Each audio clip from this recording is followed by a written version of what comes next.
কলকাতা আমাদের বড়ই প্রিয় একটি শহর, কিন্তু কলকাতার অর্থ কি আমরা জানি? মানে কলকাতা কথার অর্থ, এর অর্থ হচ্ছে দেবী কালীর স্থান, একটি আনন্দের শহর।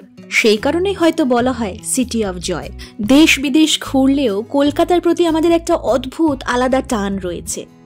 বরাবরই কলকাতা কিন্তু ঘুরতে যাওয়ার নাম শুনলেই বেশ ভালো লাগে, বিশেষ করে আমরা যারা কলকাতার একটু আউটসাইডে থাকি তাদের ক্ষেত্রে আলাদাই একটা আনন্দ। শীতের মরশুম শুরু হয়ে গেছে, আর এই শীতের মরশুমে কলকাতা ঘুরতে, কলকাতা এক্সপ্লোর করতে বেশ লাগে কিন্তু। আর আজকে তাই ছোট্ট করে একটু আমার চোখে কলকাতা শহরটাকে আপনাদেরকে এক্সপ্লোর করে দেখাবো। মহানগরী তিলোত্তমা কলকাতা, যার অলিতে গলিতে ছড়িয়ে আছে নানান রকমের গল্পের প্রেক্ষাপট। কোথাও ধোঁয়া ওঠা গরম চায়ের ভারে চুমুক দিয়ে ভালোবাসা তার পাখা মেলেছে, কোথাও আবার ফুচকার টক জলে ভালোবাসা পূর্ণতা পেয়েছে। বহু ঐতিহাসিক ঘটনার সাক্ষী রয়েছে এই কলকাতায়। আমাদের চেনা জানা এই পুরনো কলকাতা শহরকে নতুন করে আবার জানতে চিনতে ইচ্ছা করে মাঝে মাঝে, কি তাই না? মহানগরীর কিছু উল্লেখ্য স্থানগুলির মধ্যে বিড়লা মন্দির, ইকো পার্ক, রয়েছে রবীন্দ্র সরোবর, রয়েছে ভিক্টোরিয়া মেমোরিয়াল, বেলুর মঠ, কালীঘাট, দক্ষিণেশ্বরের কালী মন্দির, রয়েছে ভারতীয় সংগ্রহশালা, হাওড়া ব্রিজ, প্রিন্সেপ ঘাট। সব কিছুকেই নতুন করে যেন চিনতে ইচ্ছা করে। আসলে সত্যি কথা যদি বলতে হয়, কলকাতা শহর কিন্তু একদিনে টোটাল ঘুরে ওঠা কিন্তু মানে টোটাল এক্সপ্লোর করা কিন্তু কারোর পক্ষেই সম্ভব নয়। এই যেমন উল্লেখ্য স্থানগুলির মধ্যে আমি যে কটার নাম বললাম তার মধ্যে সব কটা কিন্তু নেই, কারণ ওই যে বললাম সবকিছু তো একদিনে ঘোরা বা একদিনে এক্সপ্লোর করা সম্ভব নয়। প্রথমে আসি হাওড়া ব্রিজ, পশ্চিমবঙ্গের হুগলি নদীর ওপর অবস্থিত বিশ্বের ৬ষ্ঠতম দীর্ঘ সেতু। রয়েছে সেই বিখ্যাত জায়গা কুমারটুলি, যেখানে সমস্ত বিখ্যাত মৃৎশিল্পীদের একসাথে খুঁজে পাওয়া যায়। এই সমস্ত শিল্পীদের হাতে সৃষ্টি হওয়া শিল্প যেন জীবন্ত হয়ে ওঠে। কলকাতার যে বিখ্যাত পুজোগুলি হয়, অর্থাৎ দুর্গা পুজোগুলির মধ্যে অন্যতম বনেদি পুজোগুলির মধ্যে রয়েছে একটি শোভাবাজার রাজবাড়ি। রয়েছে আমাদের বিশ্ববিখ্যাত কবিগুরু রবীন্দ্রনাথ ঠাকুর, তার জন্মস্থান জোড়াসাঁকোর ঠাকুরবাড়ি। ঠাকুরবাড়ির ইতিহাস সবার কম বেশি মোটামুটি জানাই রয়েছে। বিশ্বকবি রবীন্দ্রনাথ ঠাকুরের বেড়ে ওঠা, সেখানে নানান রকমের স্মৃতিচিহ্ন সেই বাড়িতে লুকিয়ে রয়েছে। এই বাড়িতে বসন্ত উৎসবের খুব জাঁকজমক হয় জানেন। আমরা মোটামুটি কলেজে পড়াকালীন প্রতি বছরই যেতাম। সে এক আলাদাই অনুভূতি, আলাদাই আনন্দ। যেটা সর্বোপরি না বললেই নয়, কফি হাউস। যুবক যুবতী থেকে বৃদ্ধ বৃদ্ধা কলকাতার কফি হাউস সকলেরই পছন্দ। গরম গরম চায়ের সাথে ফিশ কবিরাজিতে কামড় বসালেই মনটা কেমন যেন রোম্যান্টিক হয়ে ওঠে। শীতকাল যেমনটা বললাম শুরু হয়ে গেছে, সামনের উইন্টার ভ্যাকেশন, ক্রিসমাসের ছুটিতে যদি একদিনের জন্য কলকাতা ঘুরতে যেতে চান তাহলে ঘুরে আসতে পারেন ইকো পার্ক। প্রায় 480 একর জমি নিয়ে গড়ে ওঠা ইকো পার্কে রয়েছে বিভিন্ন ধরনের মনোরঞ্জনদায়ক বিষয়বস্তু, যেমন আইস স্কেটিং, ক্রুসিং, অনেক রকমের। এছাড়াও পৃথিবীর সপ্তম আশ্চর্যের বিষয়গুলিও কিন্তু এখানে মডেলের মাধ্যমে উপস্থাপিত করা হয়েছে। বিশ্বের সপ্তম আশ্চর্যের এই জিনিস সারা বিশ্ব না ঘুরে যদি একটা জায়গাতেই দেখতে পাওয়া যায় তাহলে এর থেকে ভালো আর কি হতে পারে। আর রয়েছে আরো খুব সুন্দর সুন্দর খেলার জায়গা, রয়েছে ভাসমান রেস্তোরাঁ। 8 থেকে 80 সকলের জন্যই কিন্তু বেশ মনোরঞ্জনপূর্ণ একটি জায়গা। কলকাতার অন্যতম একটি স্থাপত্য শৈল বিড়লা মন্দির, যা পর্যটকদের ক্রমাগত আকর্ষণ করে। এছাড়াও আরও একটি মন্দির খুব বেশি পপুলার হয়েছে এখন, সেটা হচ্ছে স্বামীনারায়ণ টেম্পল, যেটা ওই বেহালা থেকে ওই জোঁকার কাছে অবস্থিত। এই মন্দিরটি কিন্তু এখন দেখার জন্য দূর প্রান্ত থেকে প্রচুর মানুষ এই মন্দিরে টানে যান। অদ্ভুত সুন্দর একটি জায়গা, যেখানে এখন প্রচুর চলচ্চিত্র তথা সিনেমার শুটিংও হয়। ইকো পার্ক ছাড়াও রয়েছে নিকো পার্ক। বাচ্চা থেকে টিনেজ সকলেরই আনন্দ দেওয়ার জন্য রয়েছে অ্যাকোয়াটিকা। আর যখন দিনের শেষের একটু ক্লান্ত হয়ে পড়বেন তখন একটু নীরবতা খুঁজে নিতে যে জায়গাটাতে যাবেন সেটা হচ্ছে রবীন্দ্র সরোবর। প্রকৃতি প্রেমীদের জন্য এই জায়গাটি স্বর্গ।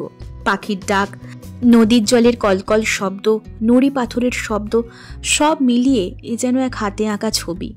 এই কলকাতা অনেক নতুন জীবন গড়ে ওঠার সাক্ষী। প্রিন্সেপ ঘাট কিংবা ভিক্টোরিয়াল মেমোরিয়ালে বসে বন্ধু বান্ধবদের সাথে গল্প এবং নিজের জীবন সাথী পছন্দ করে নেওয়া, তাদের সাথে সময় কাটানো, সবকিছুই হয় এই কলকাতাতে। প্রাক্তন ফিল্মের সেই গানটা আছে না, শহর জুড়ে যেন প্রেমের মরশুম, আলোতে মাখামাখি আমার গ্রিন রুম। আর তাই কলকাতা, তুমিও হেঁটে দেখো কলকাতা, তুমিও ভেবে দেখো কলকাতা, তুমিও হেঁটে দেখো কলকাতা। ঘুম ভাঙে এসপ্ল্যানেড, খোলা ভাঙে চিনে বাদাম, ঘুম ভাঙে এসপ্ল্যানেড, খোলা ভাঙে চিনে বাদাম, চেনা কোনো ঘাসের দাগ, শুয়ে থাকা কি আরাম। শহর জুড়ে যেন প্রেমের মরশুম, আলোতে মাখামাখি আমার এই গ্রিন রুম। কখনো নেমে আসে অচেনা প্যারাসুট, তোমাকে ভালোবেসে আমারে চিরকুট। গানটা শুনলেই অদ্ভুত এক নস্টালজিয়া ফিল হয়। আরও একটা যেটা জিনিস যেটা শুনলে মানে যেটার নাম শুনলেই নস্টালজিয়া ফিল হয় সেটা হচ্ছে ট্রাম। এই ট্রামে ঠিক কারা কারা ছোটবেলা ওঠেননি বলুন তো? আমরা প্রত্যেকেই ছোট থেকে ট্রামে চড়েছি। সেই ট্রাম এখন লুপ্ত প্রায়, হাতে গুনে একটা দুটো হয়তো কলকাতায় আর দেখতে পাওয়া যায়, নেই বললেই চলে। সময়ের সাথে সাথে সব কিছু কেমন পাল্টে যায়, তাই না? আবার কবিগুরু রবীন্দ্রনাথ ঠাকুরের লেখা সেই চলন্ত কলিকাতা, ইটের টোপর মাথায় পড়া শহর কলিকাতা, অটল হয়ে বসে আছে ইটের আসন পাতা। ফাল্গুনে বয় বসন্ত বায়, না দেয় তারে নাড়া, বৈশাখেতে ঝড়ের দিনে ভীত রহে তার খাঁড়া। শীতের হাওয়াতে থামগুলোতে একটু না দেয় কাঁপন, শীত বসন্তে সমানভাবে করে ঋতুযাপন।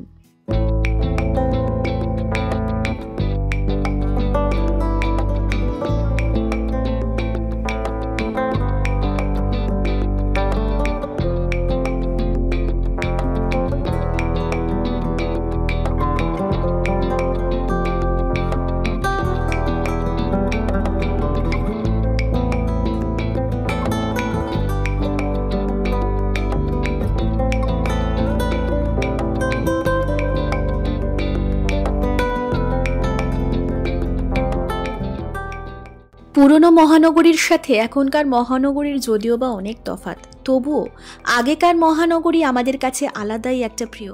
আর এখনকার মহানগরী তো আরও অ্যাডভান্স, আরও উন্নত, আরও অনেক কিছু নতুন নতুন যেটা আমরা দেখতে পাই, নতুন কিছুভাবে নতুন করে এক্সপ্লোর করতে পারি।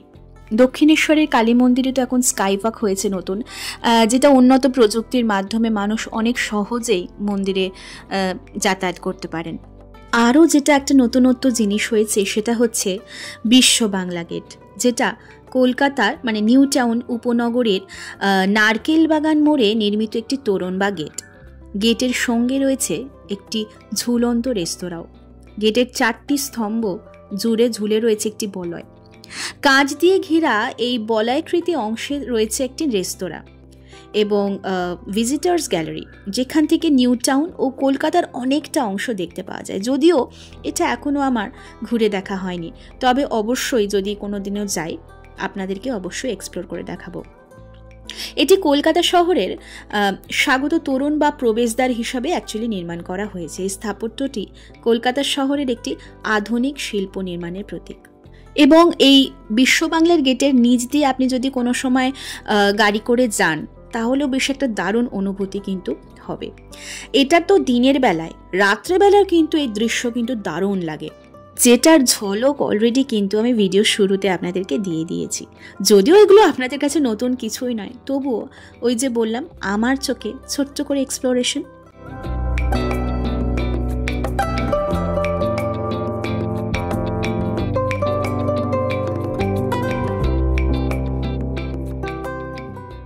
যত দিন যাচ্ছে, যত বছর যাচ্ছে, প্রযুক্তি এতটাই উন্নত হয়ে যাচ্ছে, এখন তো এআই এরও যুগ। তো যেটা বলছিলাম, এতটাই উন্নত প্রযুক্তি হয়ে যাচ্ছে যে গঙ্গার তলা দিয়েও এখন মেট্রো যাচ্ছে। আর ভবিষ্যতে হয়তো আরও অনেক কিছু নতুন প্রযুক্তির জিনিস আমরা নতুন রকমভাবে দেখতে পাবো।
কলকাতা মহানগরীর দিনের বেলার ছবি একরকম আর রাতের বেলার ছবিটা ঠিক অন্যরকম। রাতের বেলায় মহানগরীর প্রশাসনিক ব্যবস্থাও কিন্তু বেশ স্ট্রং হয়ে যায়, জায়গায় জায়গায় পুলিশ মোতায়েন করা হয় যাতে কোনো ধরনের অসুবিধে না হয়।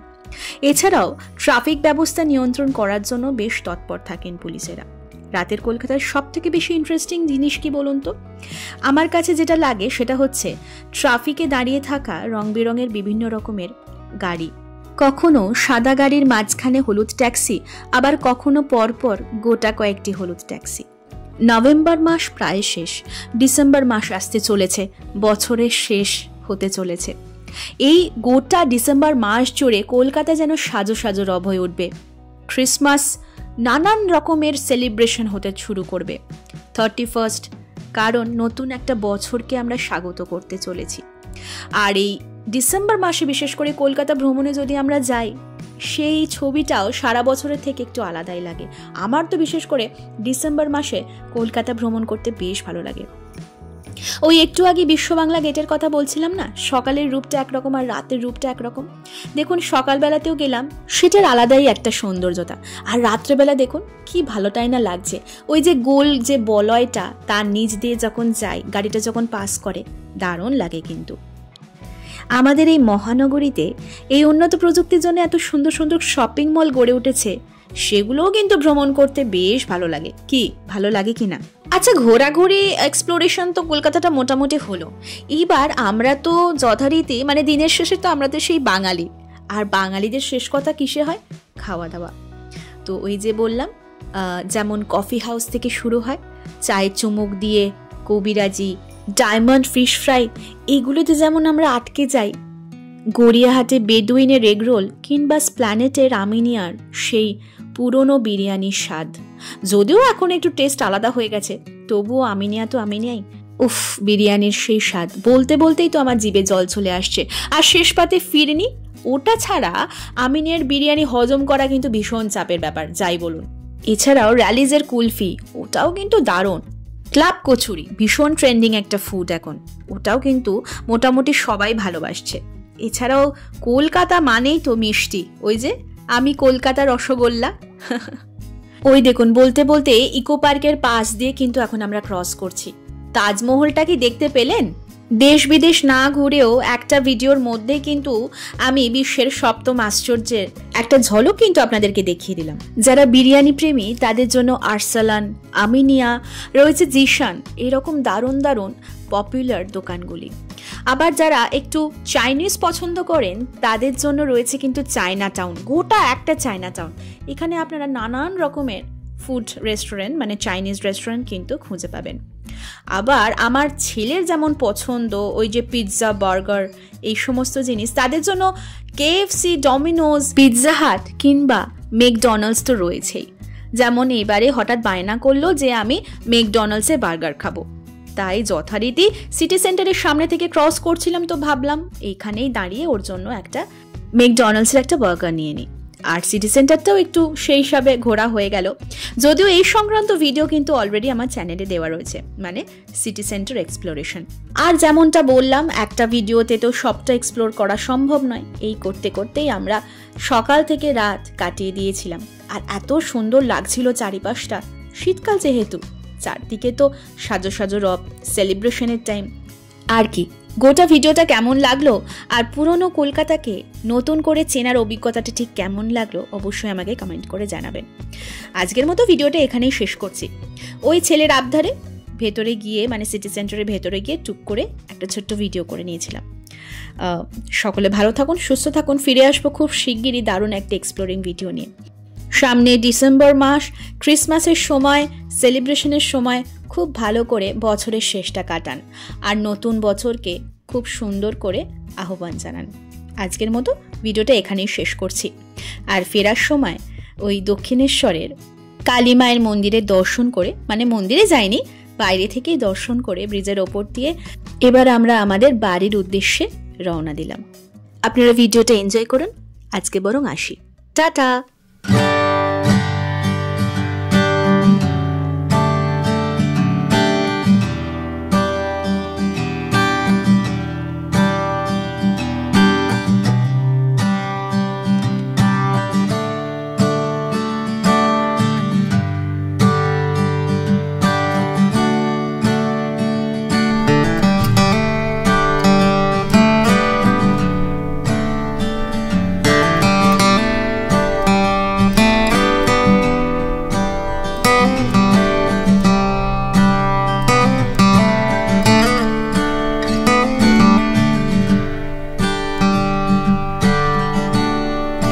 ধন্যবাদ।